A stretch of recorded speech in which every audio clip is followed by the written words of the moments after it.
आजानुलंबित भुजौ कनकावदातो संकीर्तनैकपितरौ कमलायताक्षौ विश्वम्भरो द्विजवरौ युगधर्मपालो वन्दे जगत्प्रियकरौ करुणावतारो वन्दे श्रीकृष्ण चैतन्य नित्यानंदो सहोदितौ गौड़ोदय पुष्पंदो चित्रो छंदो तमोनुदौ पंचतत्वात्मकं कृष्णं भक्तरूपस्वरूपकं भक्तावतारं भक्ताख्यं नमामि भक्तशक्तिकम्। श्री कृष्ण चैतन्य प्रभु नित्यानंद श्री अद्वैत गदाधर शिवासरि गौर भक्त वृंदा। हरे कृष्ण कृष्ण कृष्ण हरे हरे, हरे राम राम राम हरे हरे। तो हम लोग शास्त्रों की बात कर रहे हैं आज की। शास्त्रों को फॉलो करना मतलब शास्त्रों को पढ़ना और उनको अपने जीवन में उतारना कितना अधिक महत्वपूर्ण है। तो बात यह है कि जब मुस्लिम इन्वेजन हुआ, मुसलमान आ गए यहाँ पर, बेसिकली चंगेज़ खान टाइप, औरंगज़ेब, ये सब लोग आए, तो इन्होंने बोला कि ये जो हिंदू हैं इनके मंदिर तोड़ दो, भगवान को मार दो, तो इन लोगों को हम कन्वर्ट कर देंगे, मुसलमान बना लेंगे इनको। बहुत सारे बनाए लेकिन बहुत सारे फिर भी बच गए। तो आप और हम लोग हैं, हम लोग उन बहादुर लोगों की संतान हैं, वंशज हैं, जिन्होंने समझौता नहीं किया। चलो बच गए। उसके बाद फिर मुसलमान धीरे धीरे कमज़ोर होकर ख़त्म हुए। फिर अंग्रेज़ आ गए। अंग्रेज़ों ने देखा कि भाई मंदिर तोड़ दिए थे, कुछ हुआ ही नहीं, तो मतलब क्या करें, कुछ और तरीका निकालते हैं। तो उन्होंने बोला कि इनके जो शास्त्र हैं उनको काट दो, शास्त्र कट जाएंगे तो सारी बात इनकी ये तब काबू में आ जाएंगे। और उन्होंने, अंग्रेज़ों ने क्या बोला कि अंग्रेज़ों ने दो काम किए। पहला काम अंग्रेज़ों ने ये किया कि उन्होंने बोला कि भैया जो तुम्हारे शास्त्र हैं वो माइथोलॉजी है। उनके जो शास्त्र हैं उसको माइथोलॉजी नहीं कहते। जो बाइबल है वो माइथोलॉजी नहीं है उनके हिसाब से। वो एडम ईव, वो सेब खाया और ये सब हो गया, वो उनको माइथोलॉजी का मतलब होता है कल्पना। कि जैसे आप घर में बैठे हो, आपने अपनी कल्पना के अनुसार, जैसे एक राइटर है देवदत्त पटनायक, आप लोगों ने शायद उसका नाम भी सुना नहीं होगा। तो ये जो देवदत्त पटनायक है, ये बेसिकली जो सनातन धर्म के शास्त्र हैं, पुराण, वेद, भागवतम, भगवत गीता, उसके ऊपर अपने टीकाएं लिखता है, उसके ऊपर कमेंट्रीज, अपनी इंटरप्रिटेशंस, अपने आइडियाज़ बताता है। लेकिन उसके जो आइडियाज़ हैं वो कहीं से उसने किसी गुरु परंपरा से लेकर नहीं आया। वो अपने आप बैठा, मन में सोच के अपने विचार उसने लगा दिए, उसको बोलते हैं कल्पना। तो अंग्रेज़ों ने बोला कि ये जो आपके जो शास्त्र हैं बेसिकली माइथोलॉजी है। पीछे मैं एक डिस्कशन सुन रहा था, उसमें वो बता रहे थे कि अंग्रेज़ों ने भारत के अंदर जो राजा महाराजाओं का जो शासन था वो ख़त्म कर दिया। वो बेकार है, हटाओ इसको। अपने देश में आज भी क्वीन विक्टोरिया की जय बोलते हैं ये लोग, क्योंकि उनको पता है कि एक मतलब क्षत्रिय होना ही चाहिए समाज के अंदर, जो कि ओवरऑल प्रजा को कंट्रोल करने के लिए, शासन करने के लिए चाहिए होता है। अपने वहाँ पे रखा हुआ उन्होंने, और हमारे यहाँ के बोला कि ये सब गलत है, हटाओ इसको, खराब है। और हटा के उन्होंने क्या किया, पहले तो खुद कब्जा कर लिया, फिर जाते जाते डेमोक्रेसी, प्रजातंत्र शुरू कर गए। प्रभुपाद ने बोला ये डेमोक्रेसी नहीं है, ये डेमन क्रेजी है। ये असुरों के द्वारा दिया गया बेसिकली सिस्टम है। आप मतलब जो शूद्र हैं और जो शोषण करने वाले लोग हैं उनको बेवकूफ़ जनता वोट देकर उनको जिता देती है और फिर वो लोग आके उन्हीं को लूटते हैं और फिर वो जनता कहती है ओह मर गए किसी और को लेके आते हैं और दूसरे को लाते हैं, वो लूटना शुरू कर देता है। ये सिस्टम जो है अंग्रेज़ जाते जाते हमें दे गए। तो एक काम उन्होंने किया कि उन्होंने बोला कि आपके शास्त्र कल्पित हैं, ये सब मनोकल्पना है, ऐसी पता नहीं किसने उठा के लिख दिया। और दूसरा काम उन्होंने ये किया, जैसे मुसलमानों ने वो जजिया लगाया था कि अगर हिंदू रहना है तो टैक्स देना पड़ेगा, नहीं तो मुसलमान बन जाओ तो टैक्स नहीं देना पड़ेगा। ऐसे ही अंग्रेज़ों ने क्या किया, अंग्रेज़ों ने बोला कि आप अगर नौकरी लेना चाहते हो सरकारी तो अंग्रेज़ी सीखनी पड़ेगी। तो अंग्रेज़ी सीखने के लिए लोग लालायित हो गए, भागना शुरू कर दिया लोगों ने अंग्रेज़ी सीखने के लिए। बस आज तक वो होड़ चल रही है, वो लोग अंग्रेज़ी सीख रहे हैं। मैं ये नहीं कह रहा कि आप अंग्रेज़ी मत सीखो, अंग्रेज़ी सीखो, ठीक है, एक लैंग्वेज है, लेकिन जो आपकी भाषा है हिंदी या संस्कृत, उसको छोड़ के अंग्रेज़ी के पीछे भागना कोई तुक नहीं है। एक बार करीब 15-16 साल 20 साल पहले, 20 साल ही हो गए होंगे इस बात को कि मैं बड़ौदा में था, कुछ ऑडिट चल रहा था और वहाँ पे अभी भी बड़ौदा में उस टाइम पे, आज पता नहीं क्या हालत है, उस समय कई कागज़ वो इशू करते थे हिंदी के अंदर। तो एक सरकारी कागज़ था, हिंदी में लिखा हुआ था वो।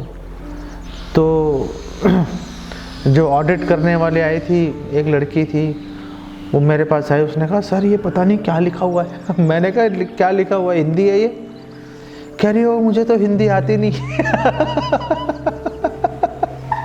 मैंने कहा ओ भैया वो हिंदी नहीं आती, अपनी मातृभाषा नहीं आती, कैसे तुम मतलब संस्कार, क्या संस्कार लेके आओगी तुम?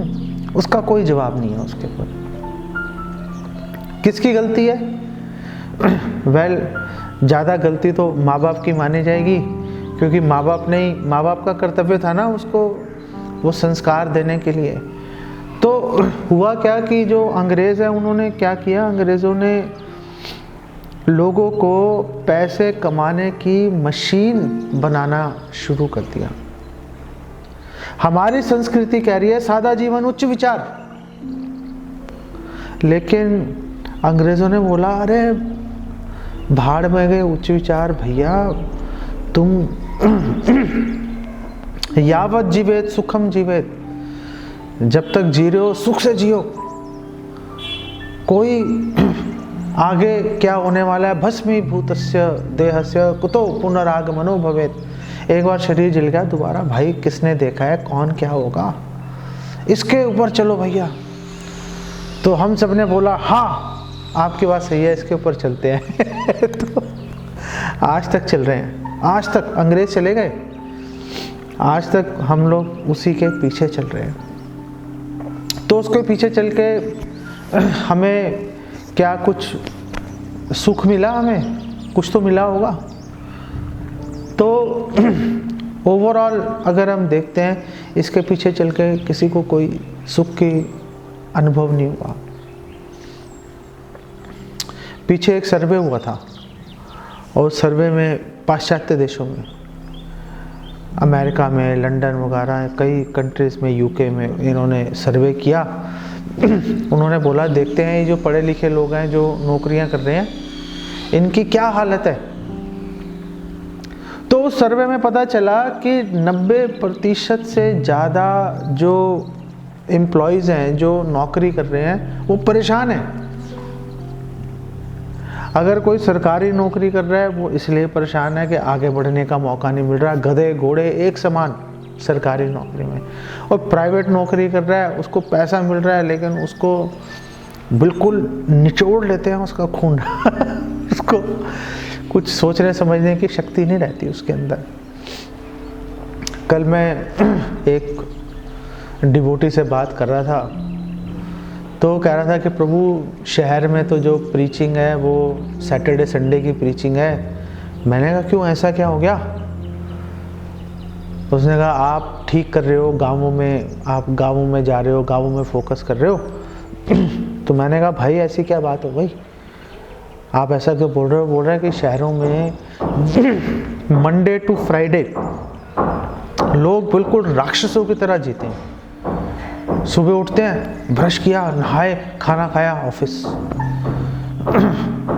चाहे आप ऑफिस फिजिकली जा रहे हो, चाहे आप घर से काम कर रहे हो, शाम को आजकल तो वर्क फ्रॉम होम के अंदर कोई कट ऑफ टाइम ही नहीं है। रात को 10-12 बजे तक लोग लगे हुए हैं। कंपनियां भी खुश हैं कि चलो भैया मुफ्त में काम कर रहे हैं लोग, बेसिकली चाय पानी का खर्चा भी बचा। वो कह रहे हैं मंडे टू फ्राइडे तो लोग बिल्कुल पागलों की तरह काम में लगे रहते हैं। सैटरडे संडे में थोड़ा सा उनको एक ब्रेक मिलता है, चलो भैया कुछ आध्यात्मिकता के बारे में सोचना का टाइम मिल जाता है उनको। नहीं तो पूरा हफ्ता तो ऐसे निकल जाता है उनका सरवाइव करने में, पैसे कमाने में, नौकरी बजाने में कि बात ख़त्म है। इसलिए बोला गया कि जो नौकरी कर रहे हैं, चाहे कितनी बड़ी नौकरी कर रहे हो, सब शूद्र हैं। जो नौकरी करेगा, चाहे वो 10 लाख रुपए महीना कमाए, वो शूद्र कहलाएगा। जो व्यापार करेगा वो वैश्य कहलाएगा, और जो शास्त्रों को पढ़ेगा, जो लोगों को शिक्षा देगा, वो ब्राह्मण है। ये शिक्षा का मतलब आध्यात्मिक शिक्षा की बात कर रहे हैं। ये जो स्कूल कॉलेजेस में बात कर रहे हैं, ये भी बेसिकली सारे एम्प्लॉयज़ हैं, तनख्वाह लेते हैं, वेतन लेते हैं और लोगों को पढ़ा रहे हैं। क्या पढ़ाएंगे? 24 घंटे सैलरी के बारे में, प्रमोशन के बारे में, इसके बारे में दिमाग चलता है इनका।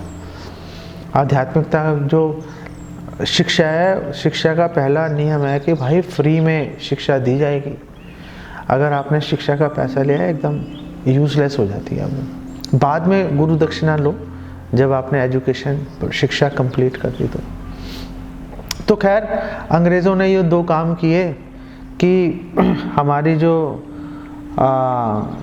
शास्त्र हैं उनको कल्पना बोल दिया, और दूसरा काम उन्होंने किया कि नौकरी अगर चाहिए, अगर आपने जीविका कमानी है तो अंग्रेज़ी आनी चाहिए। बस सब लोग उसके पीछे दौड़ना शुरू हो गए। तो शास्त्रों से हमारा ध्यान तब जाके हट गया, तब शास्त्रों से हमारा ध्यान हट गया। भैया पहले पैसा कमाओ। अगर आप किसी नौजवान को आप शास्त्रों की बात करो तो बोलता है पता नहीं क्या बात कर रहे हो, अजीब सी। आपको पता है पूरे संसार में क्या हो रहा है? अरे क्या हो रहा है पूरे संसार में? आज से हज़ारों साल पहले भी लोग पैदा हो रहे थे, मर रहे थे। आज भी लोग पैदा हो रहे हैं, मर रहे हैं। 1000 साल पहले भी सूर्य पूर्व दिशा से उदय हो रहा था, पश्चिम में अस्त हो रहा था। आज भी ऐसे ही हो रहा है। कौन सा मतलब ऐसा तीर चल गया? चलो गाड़ियाँ आ गई, उन्हें मान लिया, गाड़ियाँ आ गई, पॉल्यूशन आ गया उसके साथ में, कारखाने लग गए, शोषण और अधिक बढ़ गया, कितनी सारी प्रॉब्लम्स खड़ी हो गई। आपका नॉइस पोल्यूशन, एयर पोल्यूशन, दुनिया भर की समस्याएं उससे खड़ी हो गई। लोग इतने पैसा कमाने की धुन में लग गए लोग कि उनको ना तो शास्त्र पढ़ने का कोई टाइम है, ना उनके पास रुचि है, और धीरे धीरे जो श्रद्धा है, जो फेथ है, वो फेथ उनका धीरे धीरे खत्म होता जा रहा है। भगवान कृष्ण भगवत गीता में 2 श्लोक बोल रहे हैं, बहुत ही महत्वपूर्ण। और भगवत गीता में वो 2 श्लोकों के अंदर भगवान क्या बोल रहे हैं? 16वें अध्याय के 23वें श्लोक में भगवान कह रहे हैं, यह शास्त्र विधिम उत्सृज्य वर्तते काम कारता न स सिद्धिम अवाप्नोति न सुखम न पराम गतिम। कि देखो, अगर आपने जो शास्त्र हैं, अगर आपने शास्त्र का मतलब भगवत गीता, भागवतम, चैतन्य चरितामृत, हमारे पुराण, महाभारत, रामायण, ये जो हमारे शास्त्र हैं, अगर भगवान कृष्ण कह रहे हैं अर्जुन को, हे अर्जुन, यह शास्त्र विधिम उत्सृज्य, जिन्होंने इन शास्त्रों के विधि विधानों को छोड़कर वर्तते काम कार्तता, अपनी मर्जी से काम करेंगे जी, हम तो जो हमारे मन में आएगा वो करेंगे। वर्तते काम कार्ता न स सिद्धिम अवाप्नोति, उसको कभी सफलता प्राप्त नहीं होगी। मोघाशा मोघ कर्मणा मोघ ज्ञान विचेतसा, भगवान भगवत गीता में कह रहे हैं विफल हो जाएंगे भैया सबके। जितनी अधिक आप मेहनत करोगे उतना ही अधिक आपको विफलता प्राप्त होगी आपको। ऐसा भगवान का बिल्कुल स्पष्ट आदेश है। न स सिद्धिम अवाप्नोति न सुखम न पराम गति, ना सुख मिलेगा, ना परम गति प्राप्त होगी, ना परलोक में सुख मिलेगा, ना इस लोक में सुख मिलेगा। सिद्धि का मतलब क्या है? सिद्धि का मतलब है इस संसार बंधन से छुटकारा मिलना, भगवान के धाम में जाके भगवान की सेवा में लगना। इतनी महत्वपूर्ण बात है कि ये बात 2 बार भगवत गीता में बोली गई है। इतनी महत्वपूर्ण बात है। भगवत गीता 4:40 में भगवान इसी बात में बोल रहे हैं कि अज्ञश्च अश्रद्धानश्च संशयात्मा विनश्यते, कि जो बेवकूफ़ है और जो अश्रद्धालु है, जिसकी शास्त्रों में कोई श्रद्धा नहीं है, कोई रुचि नहीं है, संशयात्मा विनश्यति, वो शास्त्रों में लिखी बात के ऊपर डाउट खड़े करेगा, संशय करेगा। वो ऐसा कैसे हो सकता है? जैसे हमारे शास्त्रों में बोला गया है, एक व्यक्ति जा रहा है अपनी प्रेमिका से मिलने के लिए, काम वासना से पीड़ित होकर, हाथ में फूल लेकर जा रहा था। जाते जाते तेजी से जा रहा था, टक्कर लगी, पत्थर से पैर टकराया, धड़ाम से नीचे गिरा, सिर उसका जमीन से टकराया उसका, और मुंह से निकला हाय राम, फूल हाथ से छूट गए और सिर पे चोट लगी, मर गया, तुरंत मर गया। तो यमराज के पास ले गए। यमराज ने बोला भैया देख, तूने ज़िंदगी में कोई अच्छा काम तो किया नहीं, अब बात यह है कि तेरे को 5 मिनट के लिए ना स्वर्गलोक में तेरे को इंद्र के जो गार्डन है, नंदन कानन कहते हैं उसको, बहुत खुशबूदार फूल वहाँ पे मिलेंगे, तेरे को 5 मिनट वहाँ पे जाने का तेरे पास मौका है। उसने कहा भाई ऐसा क्या कर दिया मैंने तो ज़िंदगी में कोई अच्छा काम किया ही नहीं। तो यमराज जी ने कहा भाई तू मरते मरते यूँ गिरा था, तेरे हाथ से फूल छूटे, तूने कहा हाय राम, और भगवान ने तेरी भेंट स्वीकार कर ली, तो ये उसका फल है।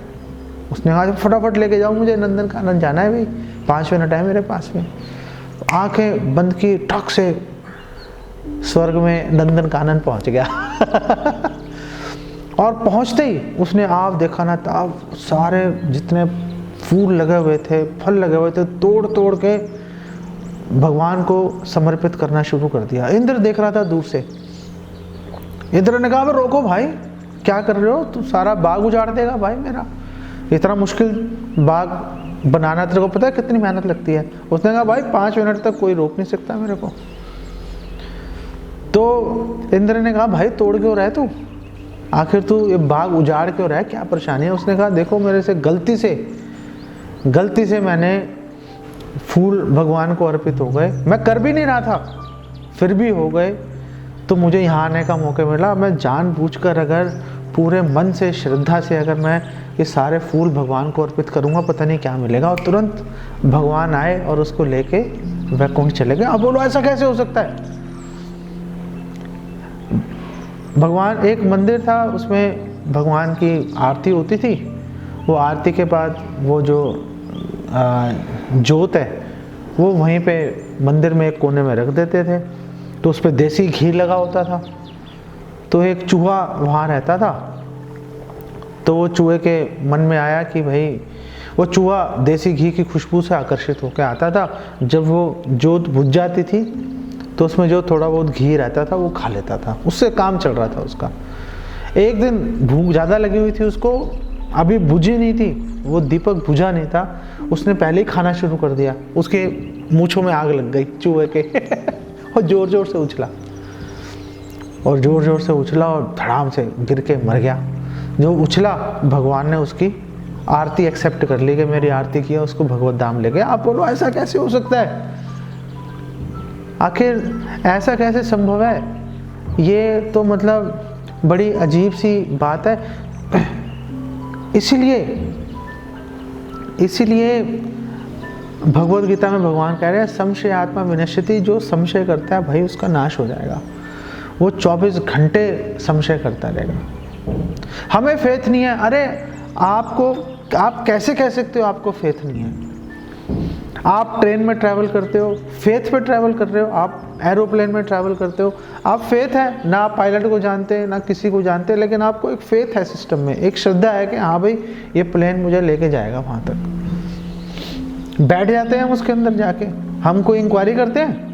हम तो सिर्फ ये देखते हैं कि भाई सस्ती टिकट कौन सी मिल रही है। वो सस्ती टिकट लेके हमें पता है भाई किसी भी प्लेन में बैठ जाएंगे, हमें गंतव्य पे पहुँचा देगा। ये फेथ नहीं है तो और क्या है? हम स्कूल में एडमिशन लेते हैं, वो स्कूल में एडमिशन इसलिए लेते हैं ना कि हम एजुकेशन पूरी करके आएंगे, हमें आगे जॉब मिलेगी, हमें रोजगार के अवसर मिलेंगे। फेथ है ना। आप ऐसा कैसे कह सकते हो श्रद्धा नहीं है? आप रेस्टोरेंट में जाते हो, खाना खाने बैठ जाते हो, आपको फेथ है ना कि इसमें जहर नहीं मिलाया होगा?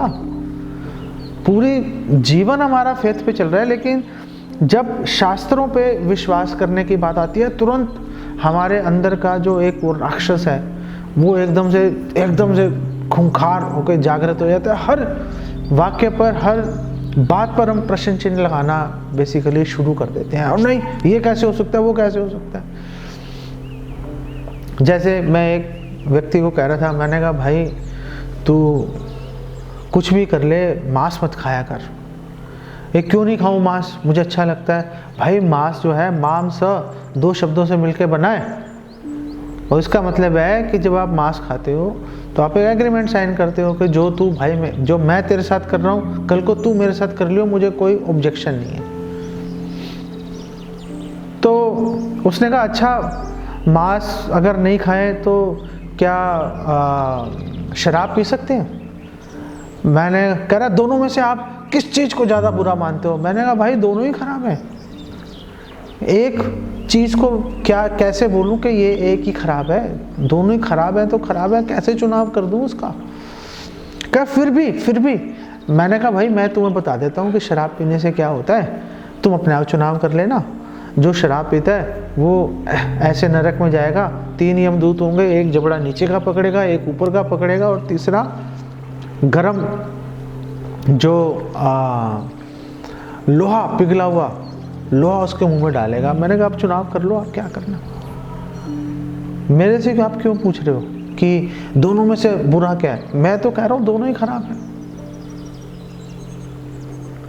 मांस खाने के अंदर भी सबसे ज़्यादा खराब है गाय का मांस खाना।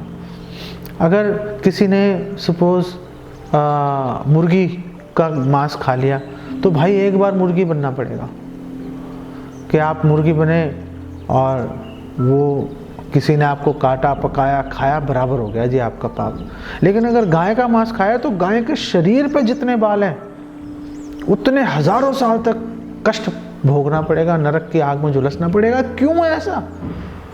तो गलत लग रहा है, थोड़ा सा ही तो मांस खाया था। अरे है, शास्त्रों का विधान ही है। भगवान को गाय जो है भगवान को बहुत प्रिय है। किसी ने अगर गाय पे अत्याचार किया तो भगवान नहीं बर्दाश्त कर पाते। भगवान कठोर से कठोर भगवान दंड देते। हम नहीं मानते। मुसलमान भी तो खा रहे हैं, क्रिश्चियंस भी तो खा रहे हैं, उनको क्यों नहीं कोई कुछ बोल रहा? तो मैंने बोला कि भाई अगर मुसलमान क्रिश्चियन खा रहे हैं, आप एक चीज समझो कि विवेक किसका ज्यादा जागृत है। अगर आप रेड लाइट पे खड़े हो गाड़ी के अंदर, आप गाड़ी चला रहे हो, रेड लाइट आ गई, आप रुक गए, सामने ट्रैफिक पुलिस वाला खड़ा हुआ है। अब आप खड़े हुए हो, एक कुत्ता आया दौड़ता हुआ आपके पीछे से, वो दौड़ता हुआ आया, उसने वो रेड लाइट क्रॉस करके चला गया। क्या ट्रैफिक पुलिस वाला उसको रोकेगा? ट्रैफिक पुलिस वाला नहीं रोकेगा। कुत्ते को क्यों रोकेगा? चलो मनुष्यों की बात कर लेते हैं। अगर आप खड़े हुए रेड लाइट पे, आपके पीछे से एक साइकिल वाला आया, साइकिल चलाता हुआ रेड लाइट क्रॉस कर गया, तो ट्रैफिक पुलिस वाला क्या करेगा, ट्रैफिक पुलिस वाला उसको जोर से एक दो गाली वाली देगा, उसको जाने देगा, क्या करेगा उसके ओर। लेकिन अगर आप क्रॉस करोगे तो आपको छोड़ेगा नहीं ट्रैफिक पुलिस वाला, आपका चालान काटेगा। अगर आप पैसे नहीं दोगे, अगर उससे बहस करोगे तो जेल में डाल देगा आपको। आप बोलो उसने भी तो रेड लाइट क्रॉस की थी, मैंने भी क्रॉस की, एक जैसा फल क्यों नहीं है? क्योंकि आपके पास विकसित साधन है। जिसके पास विकसित साधन है, विकसित चेतना है, उसका दायित्व अधिक है। और अगर दायित्व आपका अधिक है, आप उस दायित्व का, उस कर्तव्य का, वो रिस्पॉन्सिबिलिटी का, ड्यूटी का अगर आप निर्वाह नहीं करते तो आपको उसका फल भुगतना पड़ेगा। यही बात भगवान कृष्ण यहाँ पर बोल रहे हैं कि अज्ञ अश्रद्धानश्च संशय आत्मा विनश्यति। अगर आपने संशय किया, डाउट किया तो प्रॉब्लम हो जाएगी। और कह रहे नायम लोको अस्ति ना परो ना सुखम संशय आत्मना। इस लोक में परलोक में बेसिकली वो कह रहे हैं कि सुख प्राप्त नहीं होता, आप कुछ भी कर लो, प्रॉब्लम में जो है व्यक्ति फंसा रहेगा, बेसिकली ये बात है। तो करना क्या चाहिए? शास्त्रों के अनुसार कर्म करना चाहिए। क्यों करना चाहिए? आखिर ऐसी क्या बात है कि हम शास्त्रों के अनुसार कर्म करने पर आप इतना जोर दे रहे हो? तो भगवान बृहद भागवत मृत में इसकी स्पष्टीकरण मिलता है। बृहद भागवत मृत में कहा गया है, श्रुति स्मृति मम एव आज्ञैर, कि ये जो श्रुति स्मृति, ये जो स्क्रिप्चर्स हैं, जो शास्त्र हैं, ये मेरी आज्ञाएं हैं, मैंने निर्देश दिए। आप गरुड़ पुराण देख लो, गरुड़ पुराण में भगवान नारायण और गरुड़ जी के आपस में बीच में संवाद है। आप भागवतम देख लो, भागवतम के अंदर आप 11वें स्कंद में देख लो, 11वें स्कंद में भगवान कृष्ण और उद्धव जी के बीच में संवाद चल रहा है। आप 7वां स्कंद देख लो, उसके अंदर नरसिंह भगवान आदेश दे रहे हैं, शिक्षा दे रहे हैं प्रहलाद महाराज को। आप भगवान ऋषभदेव हैं, ऋषभदेव शिक्षा दे रहे हैं। तीसरे स्कंद में भगवान कपिल देव हैं, भगवान कपिल शिक्षा दे रहे हैं माता देवहूति को। तो भगवान की शिक्षाएं हैं। और फिर अन्य स्थानों पर जो भगवान के शुद्ध भक्त हैं उनकी शिक्षाएं दे रखी हैं, जो उन्होंने अनुभव किया, रियलाइज किया, भगवान की दया से उनको साक्षात्कार हुआ, वो उन्होंने सामने से उन्होंने लिखा। जो भगवान की शिक्षाएं हैं उसको और अधिक विस्तार करके, जैसे ब्रह्मा जी की शिक्षाएं हैं, नारद जी की शिक्षाएं हैं, शुभदेव गोस्वामी अनेक शिक्षाएं दे रहे हैं, भरत महाराज शिक्षाएं दे रहे हैं। तो ये सारी शिक्षाओं को जो है, ये जो वेदों में, पुराणों में, भगवद गीता, भागवतम इत्यादि ग्रंथों में जो अंकित है, उसको, वो सारी शिक्षाओं को भगवान की आज्ञा समझ के स्वीकार करना जो है, वो बेसिकली हमारा कर्तव्य है। वो अगर उस कर्तव्य का निर्वाह नहीं किया तो प्रॉब्लम है। तो भगवान कह रहे हैं श्रुति स्मृति मम एव आज्ञैर यस्ते यस्ते उल्लंघ्य वर्तते। और जो इन मेरी शिक्षाओं का उल्लंघन करके मनमाना व्यवहार करेंगे, नहीं मानते हम, जो भगवान की शिक्षाओं का उल्लंघन करेंगे, आज्ञा छेदी मम द्रोहिर, उसने मेरी आज्ञा का पालन नहीं किया। भगवान कह रहे हैं, भगवान गुस्से में आ गए। भगवान कह रहे हैं मेरी आज्ञा का पालन नहीं किया, मेरे से ही तूने जो है शत्रुता पूर्ण व्यवहार किया। मद भक्तोपि ना वैष्णवा, अगर वो वैष्णव भी बन गया, वैष्णव भी बन गया तो भी मेरे भक्तों में गिनती नहीं होगी, क्योंकि तूने जो शास्त्रों में जो मैंने विधि विधान, जो कर्तव्य, जो शिक्षाएं दे रखी हैं, तूने उसका पालन नहीं किया। कितनी बड़ी बात है। क्योंकि हम कोई ऐसा नहीं बोल सकता अपने पिता को कि ओ पिताजी, मैं आपसे बहुत प्रेम करता हूँ, आपकी बात नहीं मानूंगा मैं। पिता बोलेंगे, ओ भाई ऐसा कौन सा प्रेम दिखा रहे हो तुम, अगर आपने बात ही नहीं मानी तो फिर मतलब आदर प्रेम दिखाने का पॉइंट ही क्या है। अगर आपने प्रेम दिखाना है वो तो बात मान के ही प्रेम दिखाया जाता है ना, ऐसे थोड़े ना कि कुछ भी करके आप बोल दोगे नहीं जी प्रेम हम दिखाएंगे। नारद जी, भागवतम में हमें संवाद मिलता है, नारद जी मिले एक राजा से, उसका नाम है प्राचीन बर्हिषत। प्राचीन बर्हिषत चौथे स्कंद में 24, 25, 26 ऐसे अध्याय चल रहे हैं, उनके आपस में डिस्कशन चल रही है। तो वहाँ पर 26वें अध्याय में तो ये जो प्राचीन बर्हिषत कौन है, ये जो प्रचेतस हैं, बहुत बड़े भक्त हैं, इन्होंने शिवजी से ज्ञान लेकर भगवान विष्णु को प्रसन्न कर लिया था इन्होंने। तो वहाँ पर प्रचेतस जो हैं वो भगवान विष्णु को प्रसन्न कर रहे थे। यहाँ पर जो प्राचीन बर्हिषत है ये कुछ और कर रहा था। तो बेसिकली संसार में 2 तरह के लोग होते हैं भक्तों के अलावा। एक वो व्यक्ति है जिसकी शास्त्र में श्रद्धा ही नहीं है, हटाओ भाई इसको। और दूसरे ऐसे व्यक्ति हैं जो शास्त्रों का इस्तेमाल कर रहे हैं अपनी इंद्रिय तृप्ति के लिए, अपनी इंद्रिय तृप्ति में लगे हुए हैं। जैसे एक महाभारत में एक राजा का हमें वर्णन मिलता है, उसके मन में आ गई मुझे यज्ञ करना है, और यज्ञ में जो अग्निदेव है उनको घी पिलाऊंगा खूब। हजारों साल तक यज्ञ करता रहा और एक धार से धार टूटने नहीं दी उसने। हजारों साल अग्नि कुंड में वो घी की धार डालता रहा, और अग्निदेव पी रहे थे उस धार को पीते पीते पेट खराब हो गया उनका। उन्होंने कहा भैया हालत खराब हो गई, क्या करूं?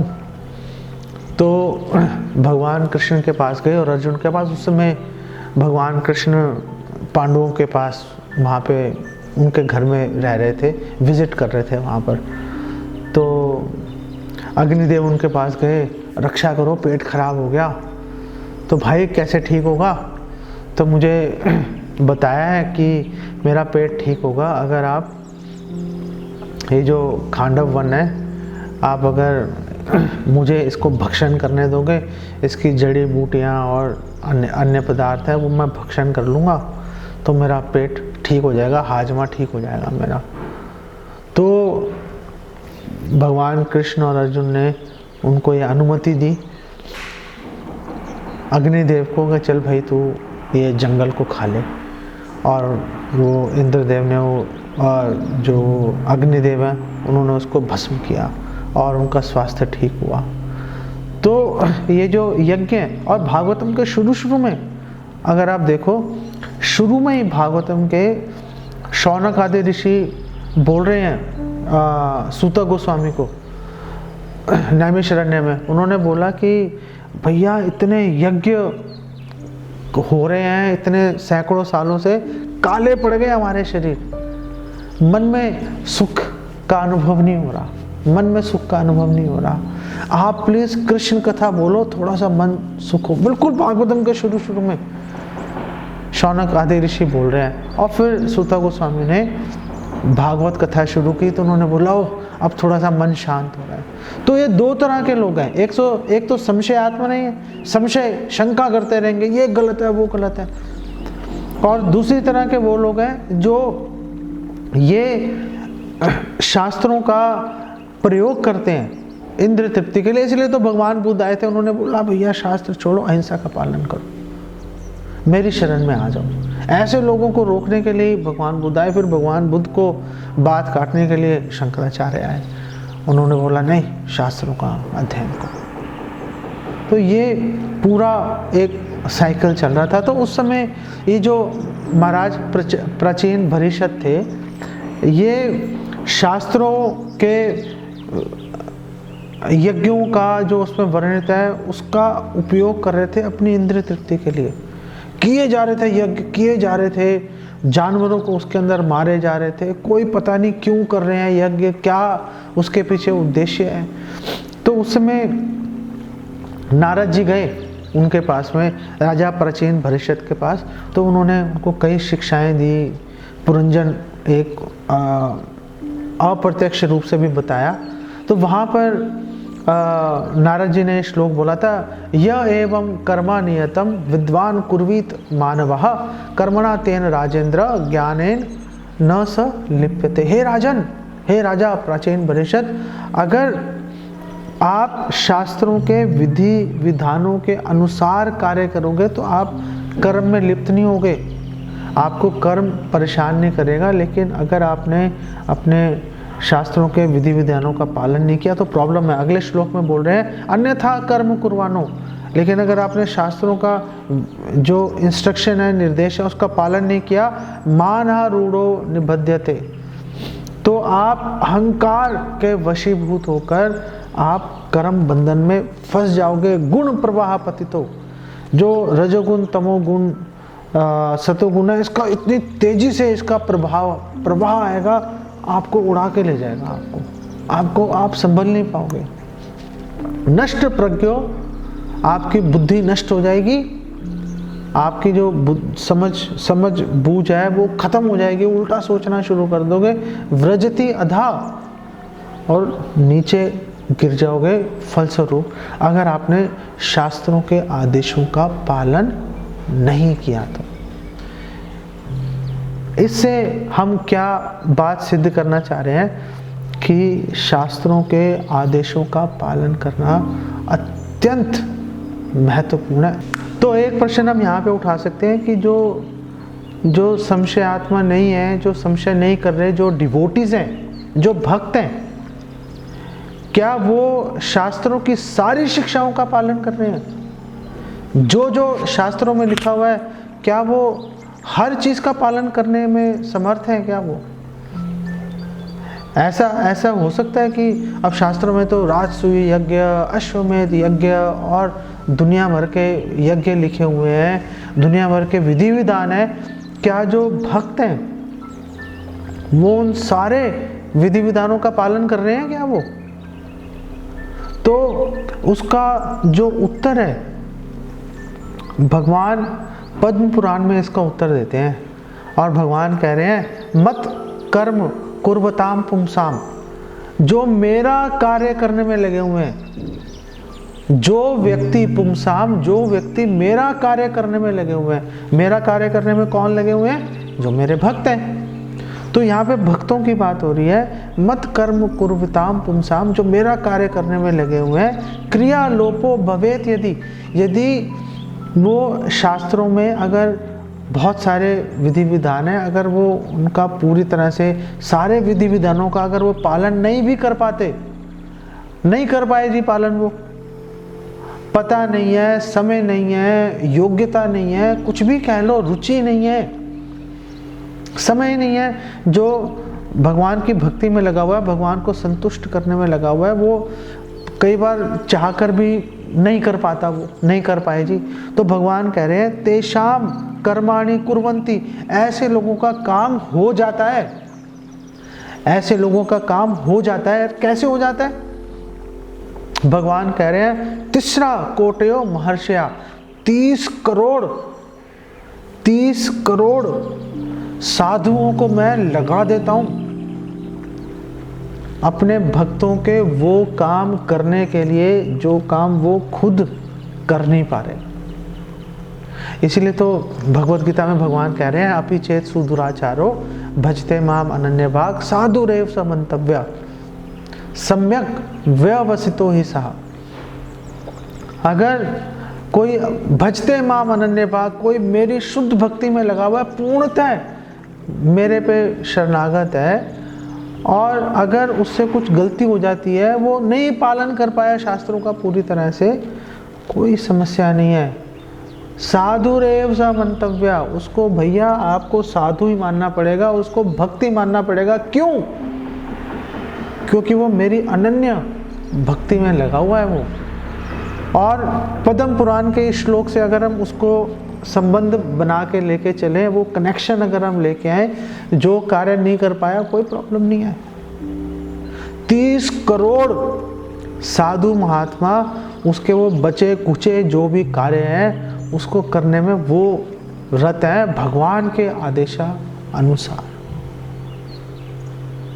इसलिए तो भगवान भागवतम में कह रहे हैं, धावन नेत्र, धावन निमिल्य वा नेत्रे, ना स्खलेत ना पतेति वा।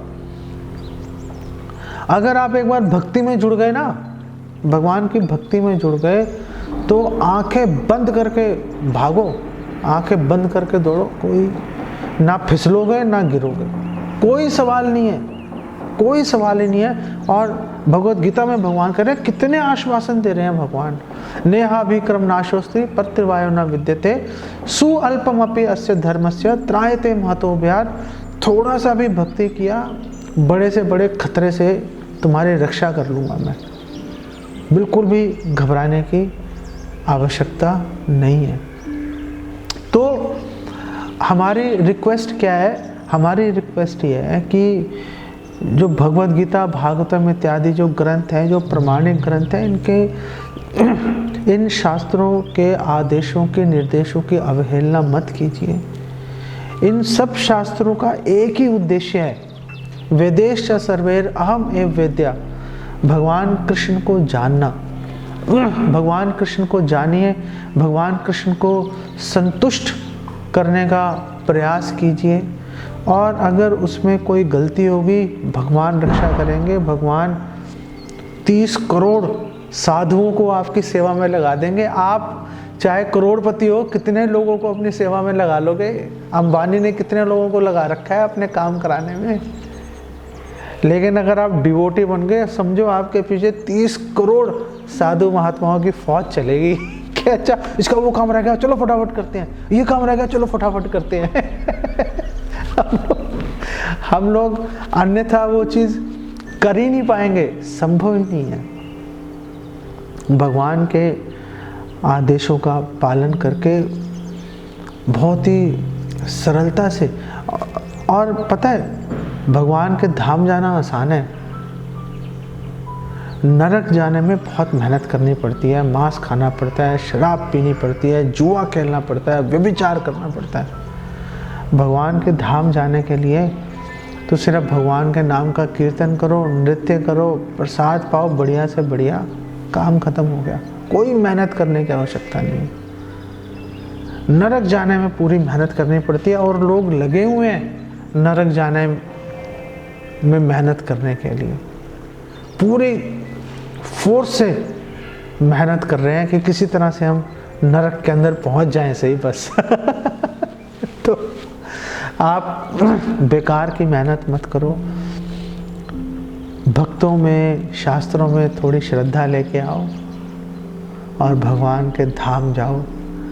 ये भौतिक संसार इसी के लिए भगवान ने इसकी रचना की है। भगवान के उद्देश्य को विफल मत करो अपने अहंकार, अपनी मूर्खता के चलते।